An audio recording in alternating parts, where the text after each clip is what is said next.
안녕하세요. 나무 아카데미입니다. 저희는 내신 및 모의고사 대비 다양한 국어학습 자료를 제공하고 있는 문제은행 사이트입니다. 오늘은 중1 2학기 지약사 2단원의 어휘의 양상과 쓰임을 함께 살펴보도록 하겠습니다. 어떤 특정 기준을 바탕으로 어휘들을 어떻게 구분할 수 있는지, 어떠한 상황에서 쓰이고 있는지를 공부하게 될 텐데요. 일단 가장 큰 세 가지 기준으로 이번 단원에서는 바로 세대, 나이를 말하는 거죠. 세대와 그다음에 분야, 매체 이렇게 세 가지 기준을 바탕으로 어휘의 양상을 함께 살펴볼 거예요. 먼저 세대부터 살펴보도록 합시다. 만화를 함께 읽어볼게요. 할머니께서는 어떻게 결혼하시게 되었어요? 했더니 할머니는 내 혼인 이야기가 궁금해 라고 하고 있죠. 혼인이라는 단어 여러분 실제 말로 이제 뱉어보신 적 있나요? 없죠. 잘 안 쓰죠? 그리고 소시적에 너희 할아버지가 나를 마음에 두고 있었단다. 나도 알고 있었지. 나를 보는 눈빛이 달랐으니까 라고 이야기하십니다. 소시적이라는 단어도 이제 어른들이 잘 쓰는 단어고요. 썸 타고 있었던 거예요. 이야기를 합니다. 자, 썸은 할머니들이 잘 안 쓰시겠죠? 바로 이 학생이 쓰는 단어가 되겠고요. 서로 호감을 느끼는 것을 너희들 말로는 썸 탄다고 하는구나. 재미있는 말이네. 할머니도 할아버지를 마음에 뒀지. 그래도 청혼할 줄은 몰랐는데 어느 날 갑자기 청혼을 한 거야.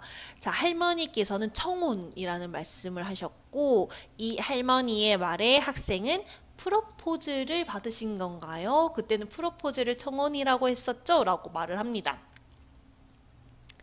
자, 우리 이 짧은 대화에서도 할머니가 쓰는 단어와 학생이 쓰는 단어가 다르다라는 것을 느끼셨을 거예요. 네, 이렇게 도표로 정리되어 있는데요. 우선 할머니는요, 뭔가 한자어도 많이 사용하시고요. 예스러운 어휘를 사용하는 양상을 보이고 있습니다. 하지만 학생의 경우에는요, 뭔가 영어도 많이 외래어도 많이 사용을 하고요. 줄임말도 사용하는 양상을 보이고 있습니다. 그렇다면 할머니와 이 학생, 손녀가 왜 다른 어휘를 쓰는 걸까요? 살아온 생활 환경이 달라서, 그리고 결혼 풍습이 달라져서 세상이 변해서 이러한 이유들이 있겠죠. 자, 이렇게 쓰는 어휘가 다를 때는요, 의사소통이 원활하게 이루어지지 않을 수도 있는데요. 이럴 때는 말하는 사람에게 뜻을 직접 물어보거나 앞뒤 상황이나 맥락을 통해서 짐작을 하거나 혹은 사전을 찾아보는 방법을 사용해서 그 단어를 이해할 수 있겠습니다. 두 번째로는 분야입니다. 만화를 보도록 할게요. 김다운 선수 아까는 희생 번트를 댔었죠? 이번에는 스퀴즈 번트를 댔군요 라고 이야기를 합니다. 여러분 번트, 스퀴즈 이런 단어 아시나요? 야구를 좋아하는 친구들은 잘 아실 것 같은데 야구에 관심이 없는 학생분들은 잘 모르실 것 같아요. 아니나 다를까 이 친구가 물어봅니다. 형, 번트를 대다가 무슨 뜻이야? 라고 했더니 형이 번트를 대다라는 건 야구 방망이를 일부러 공에 살짝만 갖다 대서 공이 천천히 구르게 하는 거야 라고 이야기를 하죠. 그랬더니 동생은 다 똑같이 공을 친 건데 그냥 공을 쳤다고 하면 안 돼? 희생번트, 스퀴즈번트 너무 어려워 라고 이야기를 하니 형은 야구에서는 공을 어떻게 치느냐가 중요하니까 공을 치는 방법이나 결과에 따라 다르게 부르는 거지 라고 이야기를 합니다.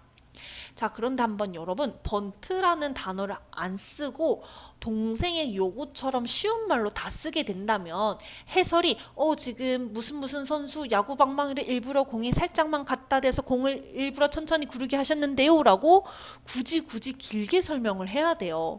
하지만 번트를 댔습니다 라고 하면 간단하고 효율적이게 표현을 할 수 있죠.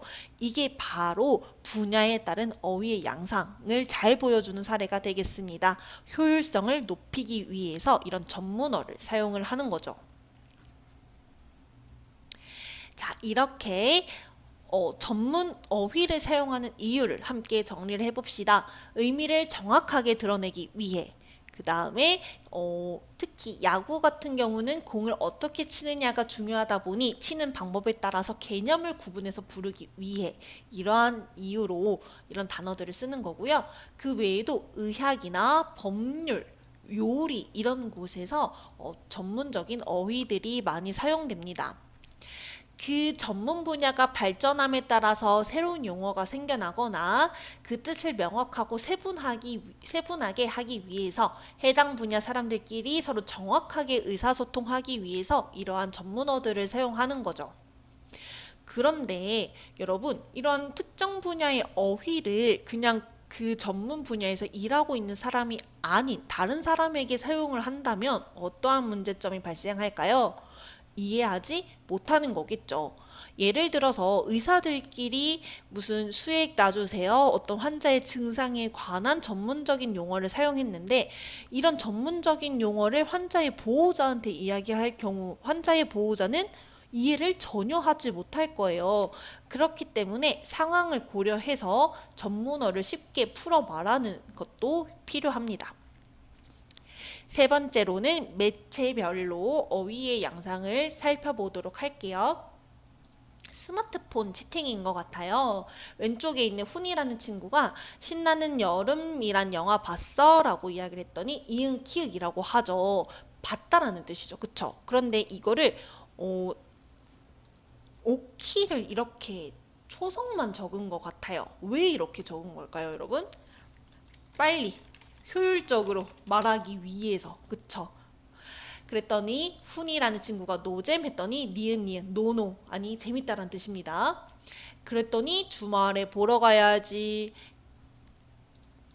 오른쪽 친구는 강추 갓띵작이라고 이야기를 합니다. 그리고 유유 열공이라는 표현도 쓰고 있죠. 이게 바로 매체에 최적화된 의사소통 방식인 건데요. 소통 범위는요, 당연히 적인 범위가 될 거고요. 친구들끼리 이렇게 말하잖아요. 그쵸? 소통 속도는 매우 빠릅니다. 실시간 소통이 가능하고요. 목소리보다는 문자를 이용하죠. 자, 온라인 매체에서 사적인 대화를 나눌 때는 줄임말이나 비속어, 은어 등을 사용해서 의사소통하는 경우가 많습니다. 빠르게 의사소통하는 것이 중요하기 때문에 말을 줄여서 하거나 아까 열공 같은 단어가 되겠죠. 자음이나 모음을 탈락시켜 간편하게 대화한다. 니은, 이응, 키읔 이런 것들이 될 겁니다. 또한 재미를 위해서 새로운 말을 자체적으로 만들거나 비속어 등을 사용하기도 하죠. 자, 이러한 유행어나 새말은 갑자기 생겨나고 사라지니까 상대가 이해하기 어려운 경우도 많습니다. 그렇기 때문에 여러분 유행하는 말이라고 무조건 썼다가는 상대한테 뭔가 무례를 저지를 수도 있어서요. 정확한 의미가 무엇인지, 생겨난 배경 등이 무엇인지 정확하게 파악한 후에 사용해야 해요. 나쁜 말인 줄 모르고 사용했다가 이제 기분이 상하는 경우가 발생할 수도 있으니까요. 단어의 탄생 배경도 꼭 고려를 해야 합니다. 만약에 단어의 탄생 배경이 좋지 않았는데 내가 이걸 모르고 사용한다면 상대방에게 부정적인 인상을 줄 수도 있겠죠. 이제 추가적으로 어휘의 변이와 팽창도 짚어보도록 하겠습니다. 어휘의 변이는 같은 대상이나 개념을 서로 다른 어휘로 표현하는 현상을 의미하고요. 어휘의 팽창은요, 어휘의 양 자체가 늘어나는 현상을 가리킵니다. 이 두 가지 개념을 구분해서 이해해 주시기 바라겠고요. 어휘의 변이와 팽창은요, 세대에 따라서 다른 어휘를 사용하다 보니까 변이와 팽창이 발생하고요. 전문 분야가 늘어나고 세분화되면서도 발생을 합니다. 또한 매체가 다양하게 발달하면서 매체에 최적화된 어휘를 쓰다 보니 이런 변이와 팽창이 발생하게 되는 것이죠. 저희는 기출문제를 풀어보도록 하겠습니다. 6번 문제를 풀어볼게요. 이 대화가 이루어진 매체의 특성에 대한 설명으로 적절하지 않은 것은, 자, 이 화면 크기상 이미지를 다 보여드리지 못하는데 바로 이 스마트폰 대화를 바탕으로 6번 문제를 풀어주시면 되겠습니다. 영상을 잠시 멈추시고 문제를 풀어보시기 바랍니다.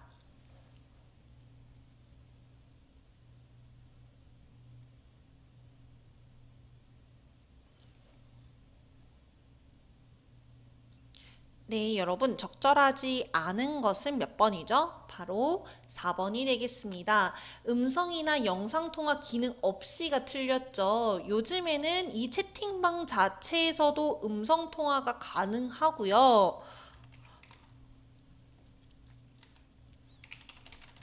그 다음에 영상통화도 가능을 합니다. 그렇기 때문에 오직 글자로만 대화한다는 설명은 적절하지 않습니다.